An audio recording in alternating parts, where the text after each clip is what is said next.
Bonjour. Ce cours est destiné aux personnes qui n'ont pas beaucoup de connaissances informatiques, pour des personnes qui débutent. Donc dans ce cours, nous allons voir qu'est-ce que Windows. Windows est le système d'exploitation qui va permettre à votre ordinateur de fonctionner.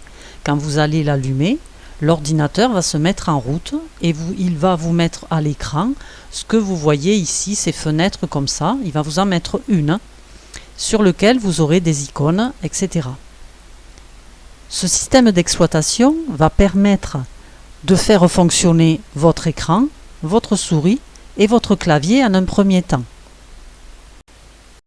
Lorsque vous avez démarré votre ordinateur, vous devriez avoir à peu près cette même fenêtre, avec le fond d'écran comme ça, Windows.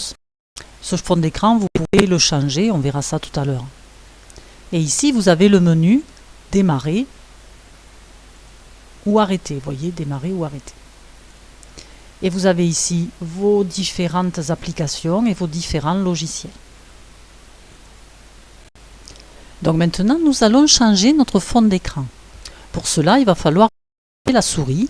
On va cliquer sur le côté droit de notre souris, là où est notre majeur. On clique ici dans le vide et on prend ici personnaliser. Et on tombe donc sur cette fenêtre. On peut choisir une nouvelle photo. Une fois qu'on a sélectionné, ici, il nous donne quelques photos. Une fois qu'on en a sélectionné une, ici, avec la petite croix, on ferme et on voit ce que ça donne. Et on reclique dans le vide, on fait personnaliser et on peut en choisir une autre. Pour la taille, on mettra remplir. On peut ajuster, étirer, donc ajuster, il peut y avoir du blanc sur les côtés ou du noir. On peut étirer, mais ça déforme. Donc on fait tout simplement remplir. Donc lui, il va remplir l'écran et ce qui est en trop, on ne le voit pas. On peut aussi choisir une photo qui nous appartient.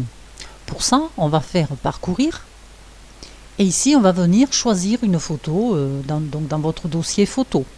Donc je vais par exemple prendre celle-ci et je vais faire choisir.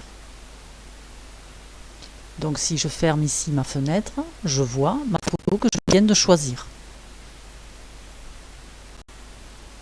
Voilà, donc là nous avons vu comment changer notre fond d'écran. Donc on clique ici dans le vide, on choisit personnaliser. On peut aussi paramètres d'affichage et ici on va pouvoir faire certaines choses. Si vous n'y voyez pas bien, par exemple, mise à l'échelle et disposition, là on est à 100%, mais si vous n'y voyez pas bien, vous pouvez mettre 125, 150 ou 175. Vous faites des essais parce que des fois ça peut être surprenant. Ici vous avez la résolution de l'écran. Normalement par défaut il se règle tout seul sur la bonne résolution. Et ici vous avez l'orientation, pareil, ici on est en paysage puisqu'on est sur un écran qui est allongé. Ensuite ici vous avez d'autres paramètres que vous pouvez régler. Donc vous pourrez aller voir tous ces réglages que vous avez sur paramètres affichage. Donc vous essayez et vous pouvez revenir, ensuite vous revenez pour le rechanger si jamais ça ne vous plaît pas. Par exemple, vous avez ici pour le son. Pour le son, moi je suis ici réglé à 91, mais si c'est pas bon pour vous, vous pouvez soit l'augmenter, soit le diminuer en prenant ici le curseur et en le faisant varier. Voilà. Ensuite, vous avez ici modification et action. Donc là, c'est pareil. Vous pouvez activer ou désactiver, mais moi, je vous conseille de rester tel qu'il est configuré par défaut. Vous avez la mise en veille. Donc, vous pouvez dire que quand votre ordinateur ne fait rien pendant ici, par exemple, 10 minutes, il se met en veille. La veille est important pour l'économie d'énergie d'une part et aussi pour l'économie de votre écran. Si l'écran ne fait rien, c'est pas bon. Il faut soit vous travailler sur votre écran ou alors vous le laissez se mettre en veille. Avec Windows 10, on peut aussi travailler en multi-bureau. Pour cela, je clique sur cette icône Et j'ai bureau 1, bureau 2, bureau 3, bureau 4, bureau 5, etc. Donc sur le bureau 1, je pourrais ouvrir un premier document et passer, grâce à cette icône, en bureau 2 et ouvrir un autre document. Le seul impératif, ça va être que lorsque vous passez de bureau en bureau, quand vous allez éteindre votre ordinateur, il faudra surtout revenir dans chacun des bureaux et fermer toutes les applications, les logiciels que vous aurez ouverts, ainsi que les dossiers. Il faudra enregistrer et tout fermer avant de l'éteindre. Donc, comme nous avons vu au début de cette vidéo, ici nous avons cette barre d'outils dans laquelle il y aura nos logiciels. Pour se connecter, on prendra Edge, par exemple, ou Firefox. Si on veut faire autre chose, du traitement de texte, par exemple, on peut prendre OpenOffice.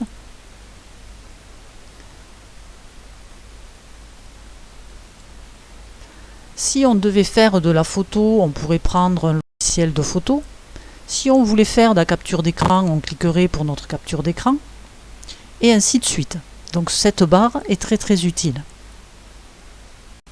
Alors on va venir ici rapidement regarder qu'est-ce que l'on a. On a éventuellement une calculatrice. Si je clique sur calculatrice, j'ai une calculatrice. Je peux venir ici régler ma calculatrice. Si je veux une calculatrice scientifique, graphique, programmeur, voilà. Je peux aussi venir chercher un calendrier.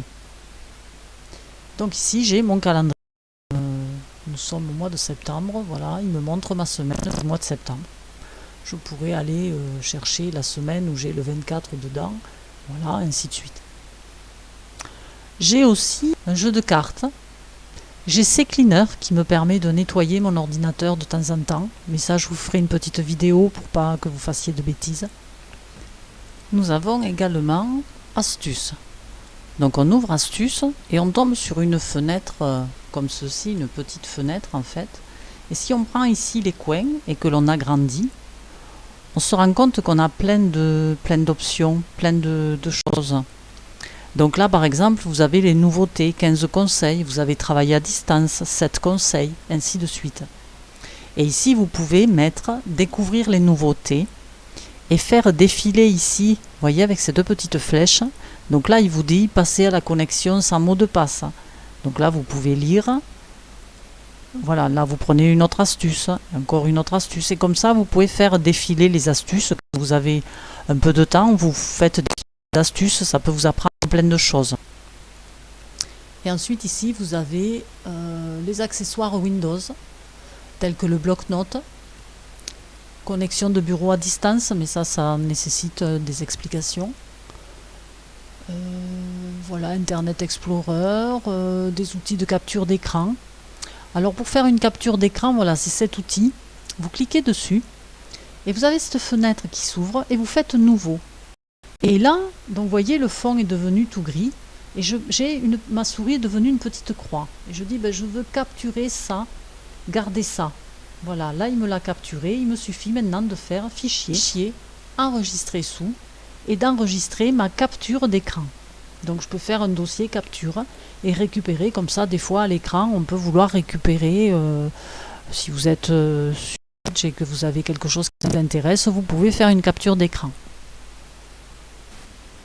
Pour se faciliter l'accès aux différents logiciels, on peut venir mettre ici dans cette barre tous les raccourcis que l'on veut, des raccourcis de logiciels que l'on utilise régulièrement. Par exemple, si vous utilisez souvent la capture d'écran, bien vous venez prendre ce logo ici et vous allez le mettre ici dans votre barre d'outils. Pour cela, vous cliquez le logo, vous restez cliqué et vous descendez vers votre barre d'outils. Et vous voyez, en s'y approchant, les autres se poussent pour vous laisser intégrer votre logo. Donc là, vous lâchez et vous l'avez ici maintenant dans votre barre d'outils. Et comme ça, vous pouvez prendre n'importe lequel. Si vous avez ici un logiciel que vous utilisez régulièrement, vous prenez le logo et vous venez le diriger et le mettre où vous voulez dans votre barre d'outils. Nous allons voir maintenant comment faire un raccourci à partir d'un site internet. Alors, nous allons faire une recherche. On va faire par exemple jardin anglais.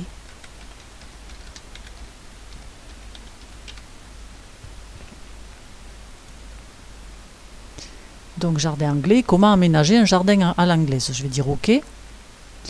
Voilà, donc là je vais dire que ce site m'intéresse. Donc je vais cliquer ou double-cliquer si vous avez raté votre coup.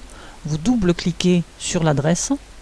Vous restez cliqué avec l'index, c'est-à-dire le côté gauche de votre souris, et vous venez vous déplacer sur le bureau. Une fois que vous êtes ici, vous pouvez lâcher. Donc maintenant, je ferme ma fenêtre. Et si je reviens là-dessus, je reviens bien sur le site que je voulais donc mettre de côté.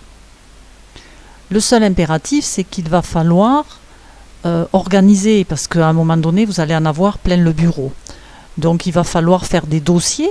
Donc pour faire un dossier, côté droit de la souris, et ici vous avez nouveau dossier, et vous pouvez créer un dossier. Là, vous voyez, quand c'est en surveillance, vous rentrez, par exemple, jardin. Voilà. Et vous allez pouvoir prendre votre raccourci et le mettre dans votre enveloppe jardin.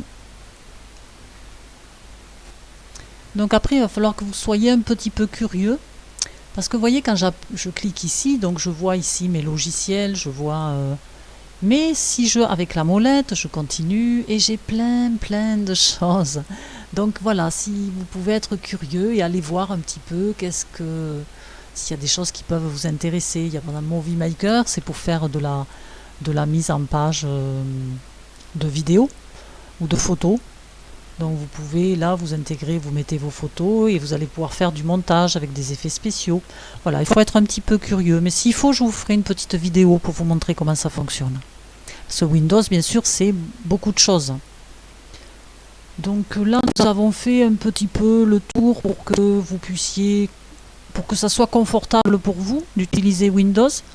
Donc créer des raccourcis et utiliser un petit peu les menus ici, tout ce qui est à votre portée, les accessoires Windows.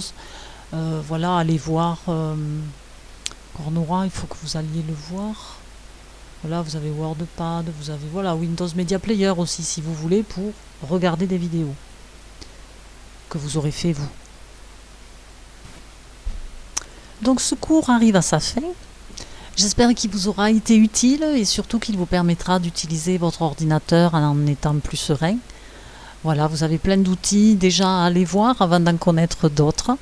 Et la prochaine vidéo que je mettrai en ligne, donc ça sera OpenOffice. Voilà, pour faire un petit peu de traitement de texte et je vous montrerai comment fonctionne le tableur pour faire éventuellement des comptes ou... Voilà, et donc petit à petit, je vous montrerai aussi les petites astuces sur les autres. Mais une fois qu'on a fait traitement de texte et le classeur, on est bien dégrossi. Eh bien, je vous souhaite une bonne soirée. À très bientôt. Au revoir.